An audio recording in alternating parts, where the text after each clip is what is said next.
Shall we continue? Yes? Yes. Okay. Yes. Do you think that somebody is missing from the previous session? No? Okay. I think we were 19. Okay, and we are 18. Somebody's missing. Okay. Let's see. Let's hope that he or she comes. Marina Casanova is not here. Okay, so we'll wait for her. Okay, so remember this, right? When I said the language and task become one and they are inseparable. Somebody has the mic on. Turn it off. I don't know who, but turn it off.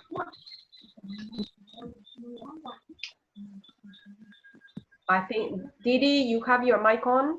No, it's okay. Perfect.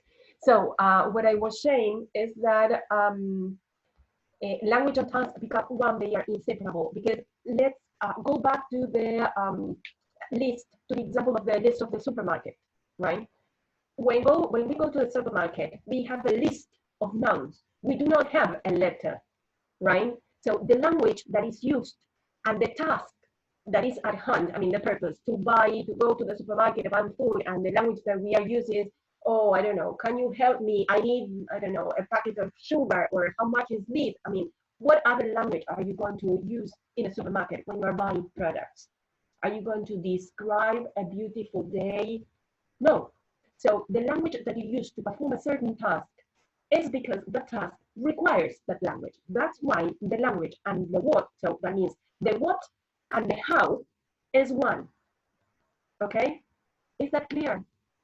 Yes? Yes. All right. All these theory, people, all those wonderful ideas that you do understand and that I'm telling you are ideas that you need to take into account when you plan your classes. Okay? So when, I mean, then there is a task that you have to plan something, right? Or describe or imagine a class or whatever. So when you sit down to carry out the task, please go back to your notes, read all this, watch the recordings of the classes again, because this is thing that you need to remember every single day of your life when you are working, okay? Right, then, what is a task? In this respect, Van den Braden points out, a task is an activity in which a person engages in order to attain an objective and which necessitates the use of language. That means the use of language with a purpose, okay? Then, according to this definition, using language is a means to an end. By understanding language input and by producing language output, that is to say, interacting with other people in real life, through the use of language, the goals, right, that the learner has in mind can be better achieved. So we need to create meaningful situations, okay? Defining the language learning goals of a curriculum or a syllabus then is basically a matter of describing the task the language learner needs to be able to perform and of describing the kind of language use that the performance of these tasks necessitate. All right? So whenever we are talking about the curriculum, the syllabus, or our classes, we need to be sure what tasks we want our learners to perform. And then according to the task is the language they are going to use. Okay? Yes, so if we think of task, then we think of language. All right? So the second question that we raised above refers to how language learners can be stimulated and supported in order to develop the functional language proficiency they need to be able to perform these tasks. Okay, be careful. Functional language proficiency. I don't care if kids know what a preposition is. On, in, behind, these are called prepositions. They don't need to know that. They need to know how to use them, right? In order to communicate properly. Okay? Okay. Let me check what else I included in the class.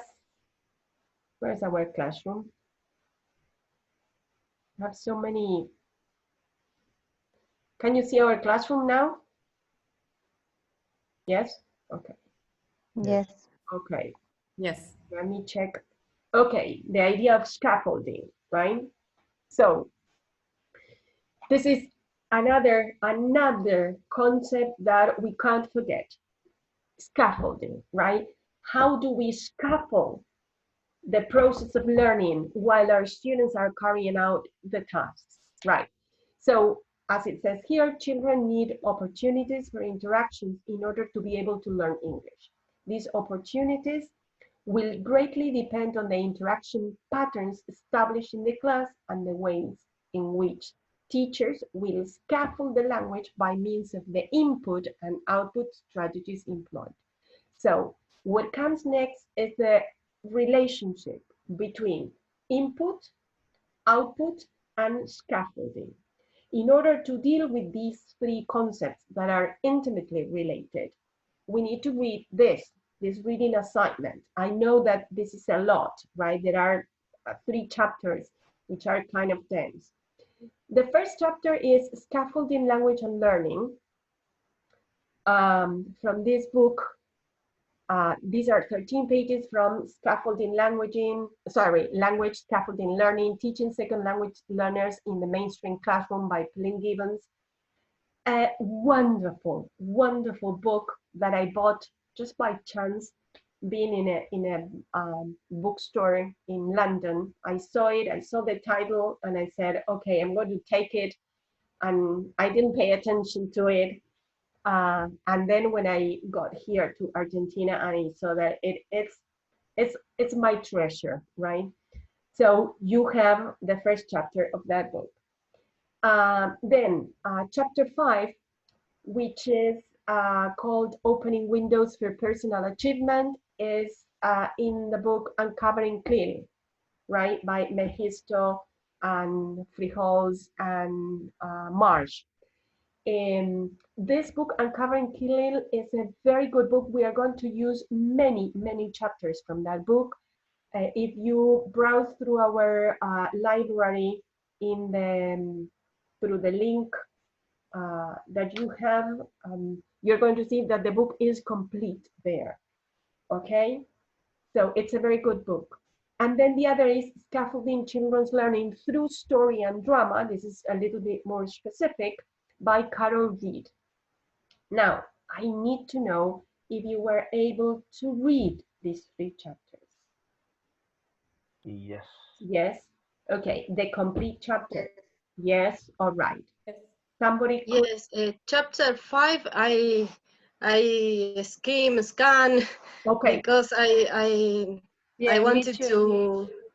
to do the mind map, and Okay. I didn't Okay. have Yeah. enough time. Okay.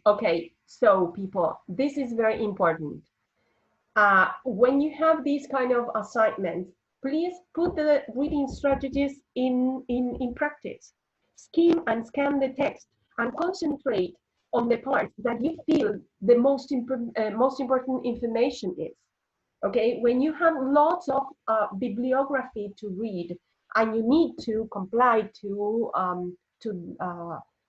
the requirements, put the reading strategies in order, and then at least you have an idea of what the chapters are about, so then you can kind of interact and participate in class, right? Because if you do not read anything, then you are at a loss. You don't know what we are talking about. But at least if you skimmed and scanned the paragraphs and concentrated on different sections, or the sections that you think the most important information is, well, you are, at least you can collaborate in the class, okay? Good. And then the idea is to design an outline or a mind map using one of these apps, or, I mean, you can even do it by hand, but I strongly advise you that you start getting used to using Bubble or Go Conquer or CMAP or MindMeister. I mean, they are very good apps, okay? So, just to let you know, this chapter 1, scaffolding language and scaffolding learning, we are going to use this same chapter in prácticas discursivas escritas when we discuss the genre chapter, right? When we discuss expository and argumentative text, all right? So you see that the idea is that we profit and we take advantage from the bibliography from one subject to the other, all right? Yes? Good. Questions? Questions about these chapters? I guess that, for example, with the first chapter, I mean, you need to have lots of questions. Yes, sorry, but we have been discussing in groups, and for example, is all the time talking about scaffolding, of course, and as we regard with Cecilia, it's simple. The text is not very difficult to understand, but maybe it's difficult in order to put it into a practice at the moment of use it. But I guess it's not as difficult as we can think about it. Okay, all right. What is, I guess, all the times the emphasis is to try to provide support to the students in order to help them to solve any kind of problem. Okay. To break the task. Okay. Into small steps and so on. Perfect, right? Good. So there we are talking about the concept of scaffolding, right? Is to support the learning process, right? So when we notice that our students are strong enough to carry out the task alone, we draw this support and we build it in another area. A guide. Okay, right. It's a guide facilitating. It's a scaffold, right? Yeah. It's a metaphor. You know that it is a metaphor because the scaffold is, what is it in Spanish? Un andamio. Es un andamio, ¿sí? Y el andamio lo usamos en construcciones. Los ponemos cuando estamos construyendo paredes, ladrillo por ladrillo. Y cuando la pared está lo suficientemente fuerte, sabemos que se va a quedar erecta bien. Lo que hacemos es sacamos el andamio, lo ponemos en otro lado y empezamos a construir.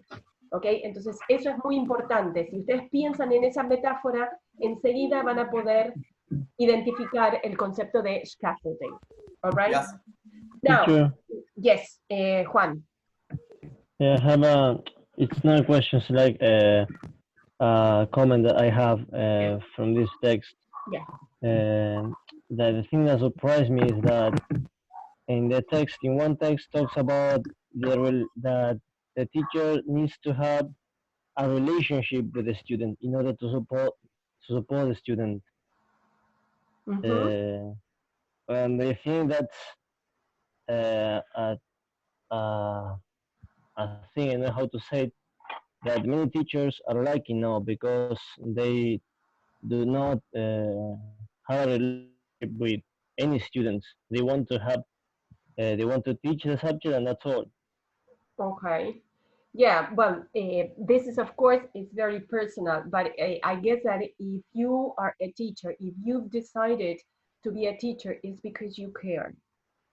Because For sure. the thing is that, I mean, we teachers are not going to get rich, right? It's not a very good profession to get by, right? We struggle a lot as regards salaries. I mean, it's not a very prestigious profession nowadays, right? So I guess that most teachers become teachers because they really care, and they care about their students, and they care about education, and especially public education, right? State-run education, because there is an ultimate aim that is to help build a better society, right? So of course we do need to care, right? We need to kind of build a liaison, okay? Yes. All right. And then Rosario said that she was sure that the meeting was at 6. Okay, it doesn't matter, Ro. Then you can watch the recording of the previous meeting, okay? The previous session. Okay, just give me a sec. Okay, there. So these two. What I'm very interested here to show you is or to focus is because what Hernan said, that the concept of scaffolding is easy. You've been discussing it with Ceci, so that's why I brought it here. But what's in this chapter that is new to you is the theoretical, underpinnings, right? The theoretical ideas that support scaffolding that you did not discuss with Ceci last year. And that is what? Which one? I can't hear.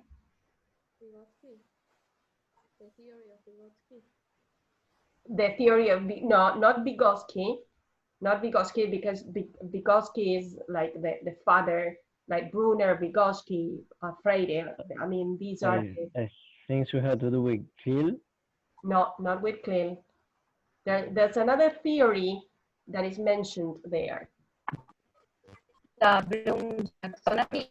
Not, which is also very important too. I mean, these are all concepts that we are going to deal with in the future, but there is something very important there in that chapter. There's something else.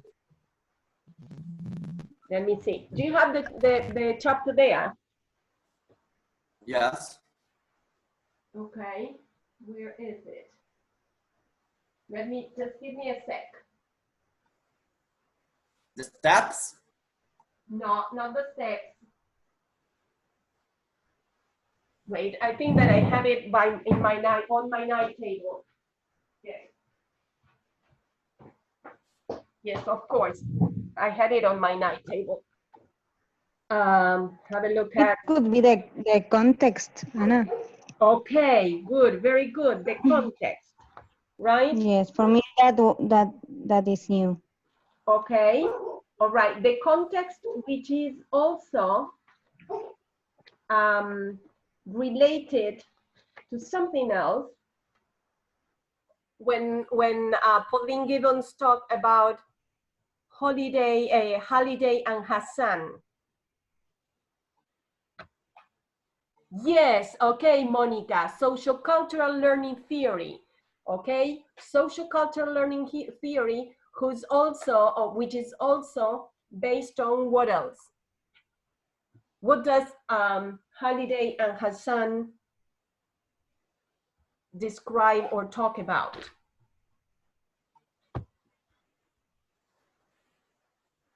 When, I mean, this is in the part of language and context, right? In the chapter. When Gibbons describes the context of situation, right? First of all, she talks about the context of culture, then the context of situation, and then she starts mentioning Halliday and Hassan. No? How to make language explicit? No. This has It talks about contextual features, feel, tenor, mode. Yes, that's it. Feel, tenor, and mode. The Feel, register tenor, of the and text. mode. That, I mean, these feel, tenor, and mode, they conformed register, okay? And so, why do you think it's important? Feel, tenor, mode, right? They belong to systemic functional linguistics. This is a concept, an idea, a theory you're going to listen to and work with in prácticas discursivas de la comunicación escrita, okay? Feel, tenor, mode, systemic functional linguistics. And the functional view of language is based on systemic functional linguistics. All right? It's not traditional linguistics, because in the traditional view of language, in traditional linguistics, the focus was on what? Translation and grammar. Okay, on grammar, on the form. And here, the focus is on communication, on Language Meaning. and context. exactly meaning, language in context. All right. So we need to, good, Moni is just chatting, right, and giving answers, right? So that's very good, right? So in this chapter, what I need you to pay attention to now, apart from the concept of scaffolding, is the theory. The systemic is just an introduction of systemic functional linguistics and systemic functional grammar. The grammar that we are going to deal with in escrita, in written expression, is based on systemic functional grammar, okay? So reread the chapter again.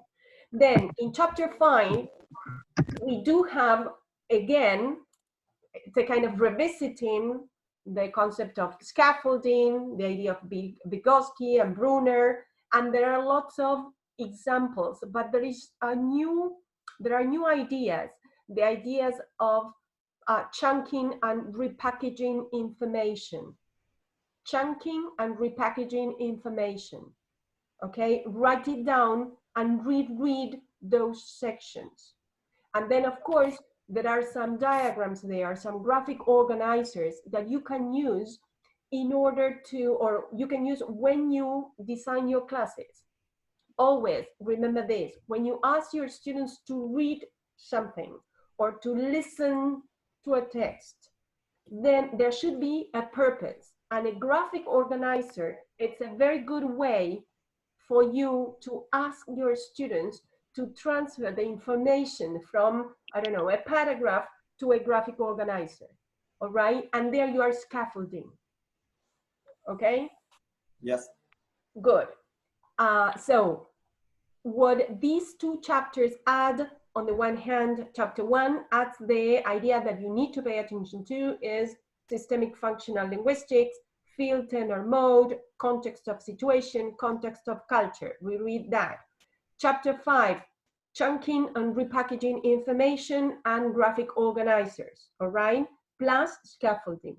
And then the other, Scaffolding Children's Learning Through Story and Drama by Carol Reed. She is a genius.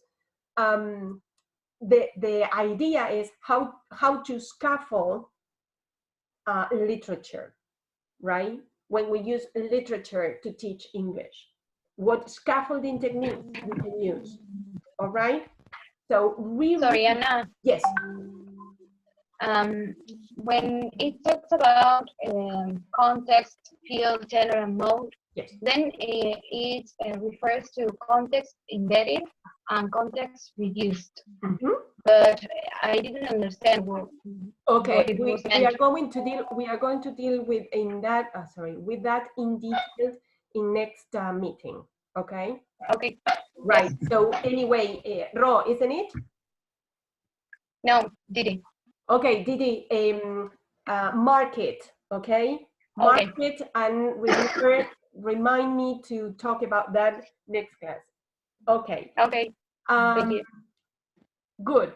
So, and then the idea of having this mind map and having this mind map done or designed using the apps is because as you get more information about these concepts, you are going to build a more comprehensive, a more complete mind map who's going to be used at the end of the year if we reach the final exam, okay?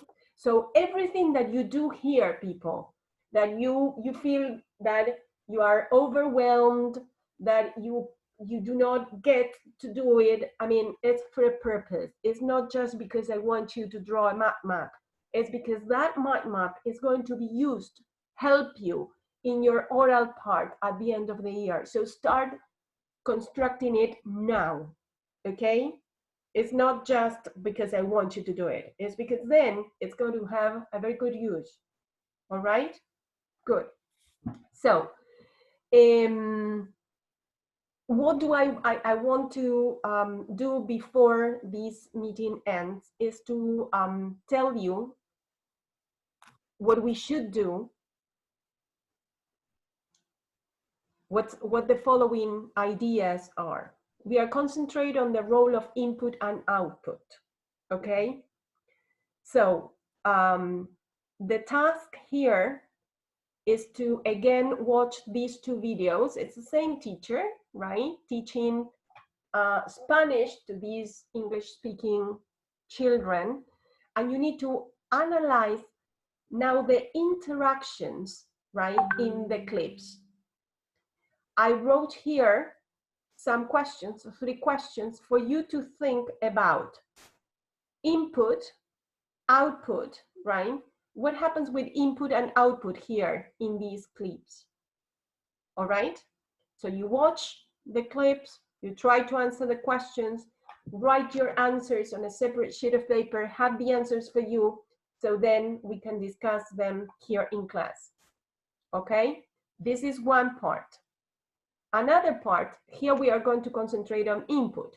The other part is to concentrate on output. To do that, you need to read the following extracts. If you open, if you just click in following extracts, I try to kind of summarize the newest ideas of output, because you know that output is what students produce, what we can see, okay?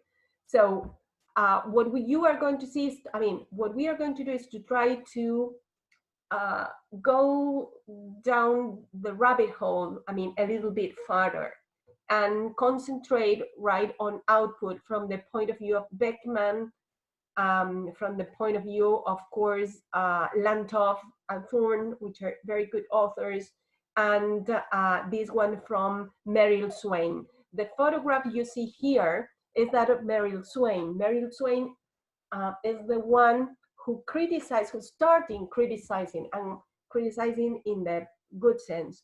She started criticizing Krashen, because you know that the one who came with the idea, who came up with the idea of input, comprehensible input, I+1, is who? Who started with that? Krashen, Stephen Krashen, right? Still alive and kicking, all right? So, and so Krashen was so obsessed with the idea of input, right? And he was talking and he talks, right? Talks about input all the time. So Merrill Swain said, okay, wait a minute. Input is necessary. That's okay, but output is also necessary. So Merrill Swain kind of criticized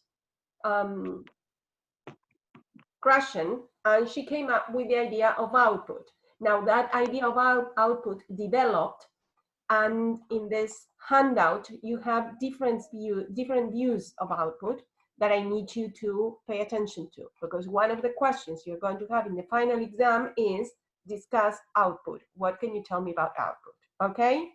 So the idea is that you read this, you design a mind map, right, to show important concepts.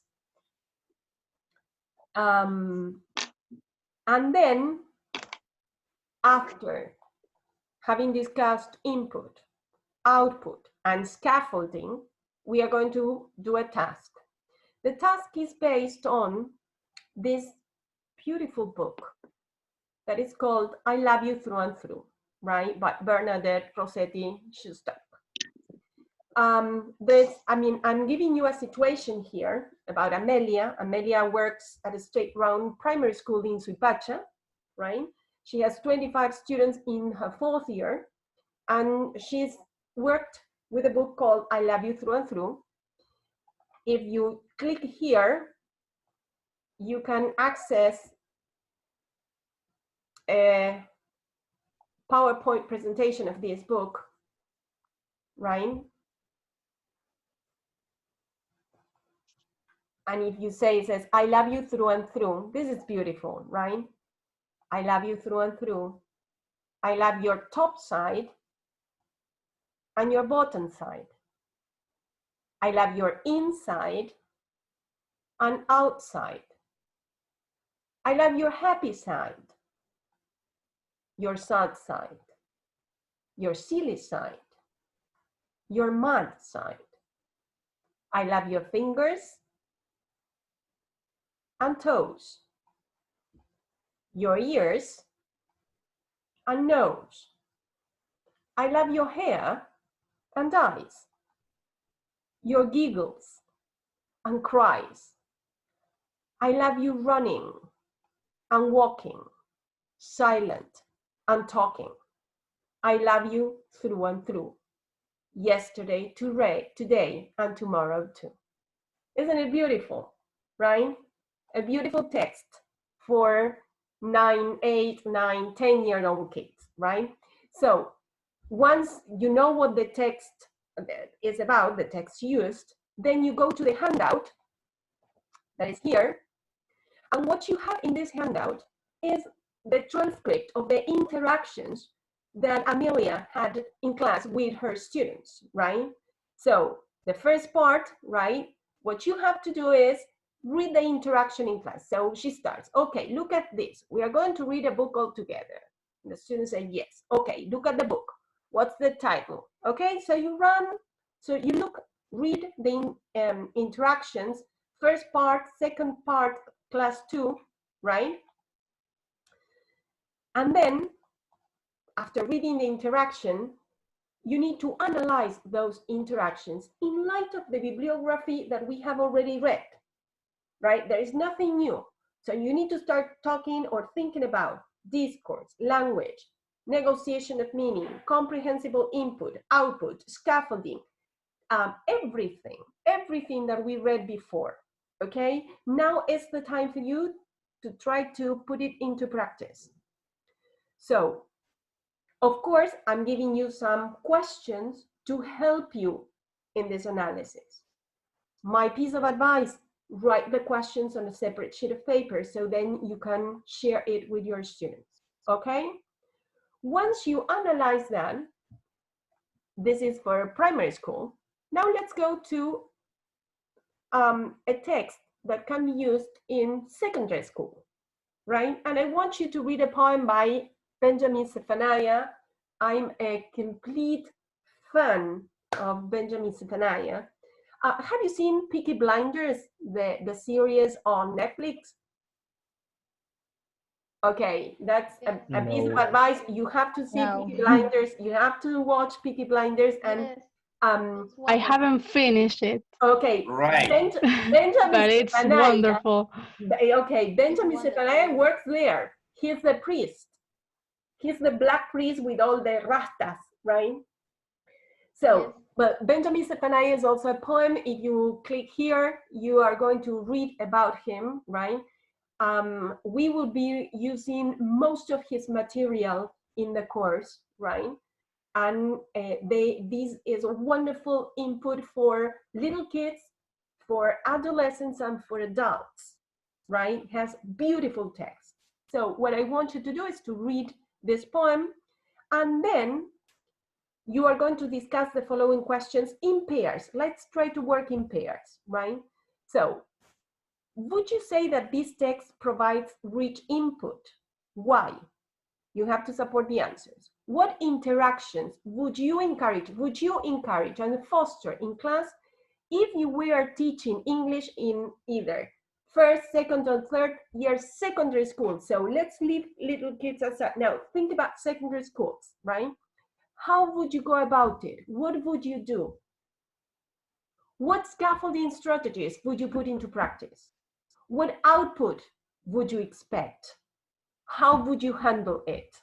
So what you have to do is to write an imaginary class interactions similar to Amelia's, so similar to this, right? So of course, this is going to be your imagination. But what you have to do is to be ready to support your answers with the bibliography that we read. It's not that it says, okay, I'm going to ask the students to read the poem and I don't know, and say if the sentences are true or false. Okay, and said, okay, why?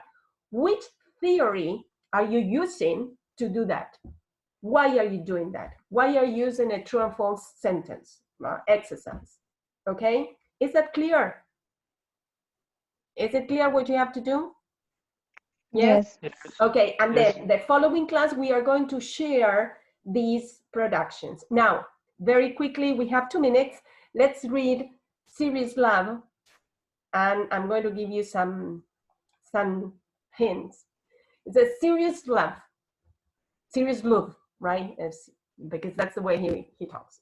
Monday morning, check, Monday morning. I really love the girl that's sitting next to me. I think she thinks like me, and she's so cool. I think that we could live forever happily. I want to marry her when I leave school. She's the only one in school allowed to call me Ben. When she does math, I love the way she chooses her pen. When we are doing art, she's so artistic. In biology, she makes my heart beat quickly. When we do geography, I go to paradise. She's helped me draw a map of Borneo twice. Today she's going to help me take me books home. So I am going to propose her when we are alone. The next day, cross. I used to love the girl that's sitting next to me, but yesterday it all came to an end. She said that I should take love more seriously, and now I think I really love her friend. Okay, so think about this. This is for adolescents, and you have to come up with interactions, imaginary interactions, as if you were their teachers. Okay, yes? Next Zoom meeting, less than a minute. That would be June the 10th at 5 o'clock, all right? Okay. June the 10th, so you do have time to complete everything, people, all right? Okay. And if you happen to have doubts, you contact me, all right? Write questions, all your doubts, everything that you want to know, you want to enlarge, write questions to me, okay? Okay. Good. Yes. Well, I hope you enjoyed the material, all right? Thank you. Okay. So I'll see you the 10th, right? The 10th of June. Take care.